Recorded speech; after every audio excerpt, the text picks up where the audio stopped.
தீபாவளி அப்படின்னாவே கலர் கலரான பட்டாசுகள், கொண்டாட்டம், புது ஆடை அப்படின்னு சொல்லிட்டு மகிழ்ச்சியான தருணங்கள் மட்டும்தான் நமக்கு ஞாபகத்துக்கு இருந்துட்டு வரும். ஆனா பட்டாசு சத்தத்தை கேட்டாவே இருந்துட்டு வெறுக்கக்கூடிய இந்த நாய்கள் இருந்துட்டு ஏன் பட்டாசு சத்தத்துக்கு அவ்வளவு இருந்துட்டு பயப்படுது? அதற்கான காரணம் என்ன? அதை தவிர்க்கிறதற்கு நாம என்ன செய்யறது அப்படிங்கிறது குறித்து டீட்டெயிலா நம்ம இந்த வீடியோல இருந்துட்டு பார்க்க போறோம். சோ இது சும்மா ஒண்ணு நாய்கள் இருந்துட்டு பயப்பட கிடையாது. இதற்கு அறிவியல் ரீதியான சில காரணங்களும் இருந்துட்டு இருக்கு. நம்மளோட செவித்திறன், அதாவது கேட்கும் திறன் இருந்துட்டு நாய்களுக்கு மிகவும் இருந்துட்டு அதிகம். நமக்கு துல்லியமா கேட்காத சில சத்தங்கள் கூட இருந்துட்டு நாய்களுக்கு கேட்கும்.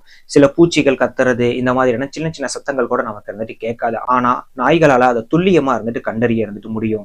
நம்மளை விட கேட்கும் திறன் 4 மடங்கு 5 மடங்கு அதிகமாக உள்ள பிராணிதான் இருந்துட்டு நாய்கள். சோ அப்படி இருக்கிற பட்சத்துல பட்டாசு சத்தம் கேட்கும் போது இருந்துட்டு நமக்கு இருந்துட்டு கேட்கக்கூடிய அளவு விட 4 மடங்கு 5 மடங்கு அதிகமா இருந்துட்டு அதற்கு இருந்துட்டு சத்தம் இருந்துட்டு கேட்கும். அப்படிங்கும் போது அது இருந்துட்டு பயப்படுது. சோ பட்டாசு சத்தம் கேட்கும் போது இருந்துட்டு இங்க பட்டாசு வெடிக்கிறாங்க, இப்ப தீபாவளி, இப்ப பட்டாசு சத்தம் வரும் அப்படின்னு சொல்லிட்டு நமக்கு ஆல்ரெடியே இருந்துட்டு தெரியும். நார்மலா அமைதியா இருக்கிற ஒரு சமயத்துல திடீர்னு ஒரு சத்தம் இருந்துட்டு ஏற்பட்டுச்சு அப்படின்னா நாமளே இருந்துட்டு பயப்பட செய்வோம். ஆனா பட்டாசு சத்தத்தப்போ இருந்துட்டு மனிதர்கள் பயப்படாம இருக்கிறதற்கு காரணம் இருந்துட்டு பட்டாசு இருந்துட்டு வெடிக்கப்படும், இந்த சத்தம் இருந்துட்டு கேட்கும் அப்படிங்கிறதுக்கு தகுந்தவாறு நம்ம மூளை இருந்துட்டு ஆல்ரெடியே ப்ரிப்பேர் ஆகிருக்குது. அதனால அந்த சத்தத்துக்கு நம்ம பெருசா இருந்து ரியாக்ட் பண்றது இருந்துட்டு கிடையாது. ஆனா நாய்கள் இருந்துட்டு அந்த மாதிரி அதால இருந்துட்டு ப்ரிப்பேர் இருந்துட்டு பண்ண முடியாது. பொதுவாகவே விலங்கினங்கள் இருந்துட்டு பாத்தீங்க அப்படின்னா இந்த இடி சத்தம், அப்புறமேட்டு பட்டாசு சத்தம், பாம் சத்தம், இந்த மாதிரியான மிகப்பெரிய ஒரு சத்தம் அப்படின்னாவே இருந்துட்டு அது ஆபத்தை விளைவிக்கக்கூடிய சத்தமா தான் இருந்துட்டு அது அறிந்து கொள்ளும். சோ அப்படி இருக்கும்போது பட்டாசு சத்தமும் ஏதோ மிகப்பெரிய ஒரு ஆபத்து இருந்துட்டு வந்திருக்கு அப்படிங்கிற மாதிரி தான் இருந்துட்டு நாய்கள் இருந்துட்டு நினைக்குது. சோ அது மட்டும் இல்லாம நம்மளோட அதிகப்படியான அளவு சத்தம் கேட்கறதால அதனால இருந்துட்டு நாய்களுக்கு இருந்துட்டு காதுல இருந்துட்டு வலிகள், சில சமயத்துல இருந்துட்டு அதிகப்படியான அளவுக்கு இருந்துட்டு சத்தத்தால இருந்துட்டு சில நாய்களுக்கு காது இருந்துட்டு கேட்காம போகிறது, இந்த மாதிரி பல பாதிப்புகள் இருந்துட்டு ஏற்படலாம். ஏன்னா நம்மள போல இருந்துட்டு சத்தம் எங்கிருந்து வருது, இது தீபாவளி தான், இப்ப சத்தம் தான் வரும் அப்படிங்கறத நாய்களால நிதானிச்சு இருந்துட்டு தெரிந்து கொள்ள இருந்துட்டு முடியாது. அதை பொறுத்த வரைக்கும் சத்தம் அப்படின்னாவே, அதிகப்படியான சத்தம் அப்படின்னாவே ஏதோ ஒரு ஆபத்துக்கான அறிகுறியா தான் இருந்துட்டு அது நினைச்சுக்கும். நாய்கள் பயத்துலதான் இருக்கு அப்படின்னு சொல்லிட்டு நாம எப்படி தெரிஞ்சுக்கிறது? பொதுவா இருந்துட்டு அதிகப்படியான அளவுக்கு இருந்துட்டு மூச்சு வாங்குவோம், அதனுடைய உடல் இருந்துட்டு பயங்கரமா இருந்துட்டு நடுக்கங்கள் இருந்துட்டு ஏற்படுத்தும், அதிகமான அளவுக்கு சத்தங்களை ஏற்படுத்தும். சில சமயத்துல இருந்துட்டு அதை பயன்படுத்தக்கூடிய அந்த பெட்டு, அப்புறமேட்டு அதனுடைய வீடு, இது எல்லாத்தையுமே இருந்துட்டு தரைமட்டமா உடைச்சு போடக்கூடிய அளவுக்கு வெறி பிடிச்ச மாதிரி இருந்துட்டு நடந்துக்கும். சோ இந்த மாதிரி சமயத்துல இருந்துட்டு நாம செய்யக்கூடிய தவறுகள் என்னன்னா, பட்டாசு சத்தத்தால ஆல்ரெடி அது பயந்து போய் இருந்துட்டு இருக்கு, அதை தெரிஞ்சுக்காம இருந்துட்டு ஏன் சத்தம் போடாத, பயப்படாத, அமைதியா இரு அப்படின்னு சொல்லிட்டு நம்ம இன்னும் அதிகமா சத்தம் போடும் போதே பட்டாசு சத்தத்தால் ஆல்ரெடியே இருந்துட்டு ஏதோ ஆபத்து வருவது போல இருந்துட்டு உணர்ந்து கொண்டு இருக்கக்கூடிய நாய்களுக்கு இருந்துகிட்டு நாம ஒலிகளை அதிகமா எழுப்பும் போது, ஏன்னா பொதுவாவே நாய்களால இருந்துட்டு பாத்தீங்கன்னா 150 வார்த்தைகளுக்கு மேல, மனிதனுடைய 150 வார்த்தைகளுக்கு மேல இருந்துட்டு புரிந்து கொள்ள இருந்துட்டு முடியாது. பெரும்பாலான விஷயங்கள் இருந்துட்டு பாத்தீங்கன்னா நம்மளுடைய ஃபேஸ் எக்ஸ்பெக்டேஷன், அது மட்டும் இல்லாம நம்மளுடைய குரலுடைய உச்சரிப்பு, உயர்வு தாழ்வை வச்சுதான் இருந்துட்டு அதை இருந்துட்டு நம்மள இருந்துட்டு அண்டர்ஸ்டாண்ட் பண்ணி இருந்துட்டு புரிஞ்சு கொண்டு இருந்துட்டு நடக்குது. சோ அந்த வகையில நீங்க பயப்படாத அப்படின்னு சொல்லிட்டு சத்தமாவோ அதட்டிய மிரட்டிய சொல்லும் போது உண்மையாலுமே ஆபத்து வந்திருக்குன்னு சொல்லிட்டு நினைத்து கொண்டு இருக்கக்கூடிய அந்த நாய்கள் அது நீங்க கன்ஃபார்ம் பண்ற மாதிரி இருந்துட்டு அது இருந்து நினைச்சுக்கும், இன்னும் அதிகமான அளவுக்கு இருந்துட்டு பயத்தை இருந்துட்டு அது வெளிப்படுத்தும்.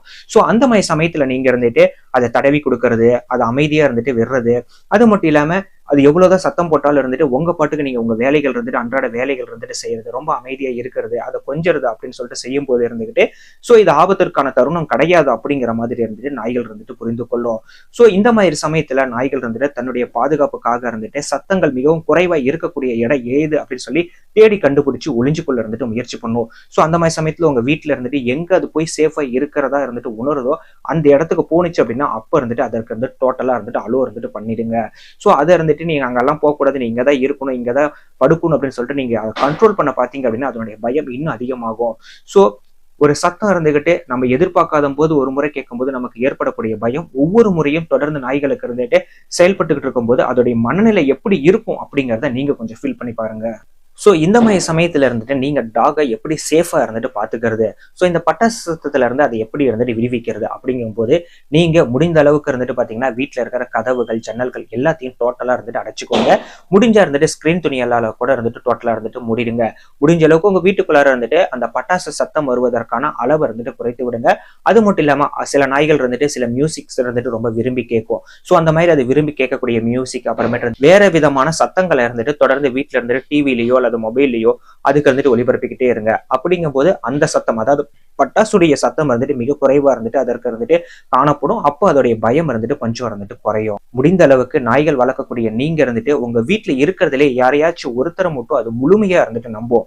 சோ வீட்டுல இருக்க எல்லாருக்கூடயும் அன்பா செயல்பட்டாலும், ஆனா நாய் டோட்டலா இருந்துட்டு ஹானஸ்டா இருந்துட்டு நம்பக்கூடிய நபர் யாராவது ஒருத்தரா தான் இருந்துட்டு இருப்பீங்க. அவங்கள தேடி தான் அந்த நாய் இருந்துட்டு ஓடவும் செய்யும். அப்போ முடிந்த அளவுக்கு அந்த நாயோட உங்க டைமை இருந்துட்டு ஸ்பெண்ட் பண்ணுங்க. அந்த தீபாவளி சமயத்துல இருந்துட்டு அந்த நாயை விட்டு நீங்க விலகி இருக்காதீங்க. நீங்க இருக்கிற வரைக்கும் அந்த நாய் இருந்துட்டு ரொம்பவும் பாதுகாப்பா இருந்துட்டு உணரும்.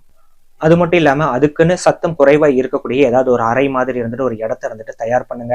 ஸோ அந்த இடத்துல அதுக்கு பிடிச்ச டாய்ஸ், அப்புறமேட்டு இருந்துட்டு அது விளையாடக்கூடிய பொம்மைகள், அந்த மாதிரியான அதற்கு பிடித்த விஷயங்கள் இருந்துட்டு செய்து கொடுங்க. அதெல்லாம் அதோடைய மைண்டை டோட்டலா சேஞ்ச் பண்றதுக்கு இருந்துட்டு நிறையவே உதவும். ஆனா கூடுமான அளவு இருந்துட்டு அதை சுத்திலும் ஆட்கள் இருந்தே இருக்கணும். அதை தனிமையில மட்டும் எக்காரணத்தை கொண்டு இருந்துட்டு விட்டுறாதீங்க. அது இன்னும் அதற்கான பயத்தை இருந்துட்டு அதிகப்படுத்த இருந்துட்டு செய்யும். ஸோ இவ்வளவு செஞ்சும் இருந்துட்டு நாய்க்கான பயம் இருந்துட்டு குறையல அப்படிங்கிற மாதிரி உங்களுக்கு தோணுச்சு அப்படின்னா உடனே இருந்துட்டு டாக்டர் வந்துட்டு பாருங்க. ஸோ ஒரு வருஷங்கள் இருந்துட்டு நாய் இருந்துட்டு ரியாக்ட் பண்றதை வச்சு இருந்துட்டு உங்க நாய் எப்படி ரியாக்ட் பண்ணுது, எந்த அளவுக்கு கண்ட்ரோல் பண்ண முடியுது, எந்த அளவுக்கு பயப்படுது அப்படிங்கிறது உங்களுக்கு தெரியும். ஸோ அதனால தீபாவளிக்கு முன்பே இருந்துட்டு பாத்தீங்க அப்படின்னா தீபாவளி வருவதற்கு முன்பே டிவியில அந்த ஸ்பீக்கர்ல இருந்துட்டு சின்ன சின்ன பட்டாசு சத்தத்துல இருந்துட்டு போட்டுட்டு கொஞ்சம் கொஞ்சமா இந்த பட்டாசு சத்தத்தை ஈஸியா பழகிக்கூடிய வகையில இருந்துட்டு அதை கொஞ்சம் கொஞ்சமா அடாப்ட் இருந்துட்டு பண்ணுங்க. அதை இருந்துட்டு பழக்குவீங்க. ஸோ அது மட்டும் இல்லாம அதையும் தாண்டி இருந்துட்டு அதை கட்டுப்படுத்துறதுக்கு ரொம்ப கஷ்டமா இருக்குங்கிற பட்சத்துல இருந்துட்டு உடனே இருந்துட்டு ஒரு டாக்டர் இருந்துட்டு நாய் டாக்டர் வந்துட்டு பாருங்க. டாக்டர் இருந்துகிட்ட பார்த்து இருந்துட்டு அது ஒரு அறமயக்க நிலையில இருக்கக்கூடிய வகையில இருந்துட்டு டாக்டருடைய உதவியோட இருந்துட்டு அதற்கான மருந்துகள் அதை இருந்துட்டு தீபாவளி சமயத்துல இருந்துட்டு கொடுங்க. ஸோ இந்த வீடியோ மூலியமா இருந்துட்டு நாய்களை எப்படி பாதுகாப்பாக இருந்துட்டு நம்ம பாத்துக்கிறது, எதனால நாய்கள் பயப்படுது அப்படின்னு சொல்லிட்டு நீங்க தெரிந்து கொண்டிருப்பீங்க அப்படின்னு சொல்லிட்டு இருந்துட்டு நினைக்கிறேன். ஸோ வருடம் முழுக்கும் நமக்கு பாதுகாப்பு கொடுக்கக்கூடிய அந்த நாய்களுக்கு இருந்துட்டு பாத்தீங்க அப்படின்னா அந்த செல்ல பிராணிகளுக்கு இந்த தீபாவளி சமயத்துல ஒரு சில தினங்கள் மட்டும் நாம மிகவும் பாதுகாப்பாக இருக்கக்கூடிய ஒரு அவசியமான கட்டாயத்துல இருந்துட்டு நாம இருக்கிறோம். ஸோ உங்க நண்பர்கள் யாராவது செல்ல பிராணிகளை இருந்துட்டு வளர்க்குறாங்க அப்படின்னா அவங்களுக்கும் இந்த வீடியோ வந்துட்டு ஷேர் பண்ணுங்க. அவங்களுக்கும் இந்த வீடியோ ரொம்ப பயனுள்ளதா இருக்கும் அப்படின்னு சொல்லிட்டு நினைக்கிறேன்.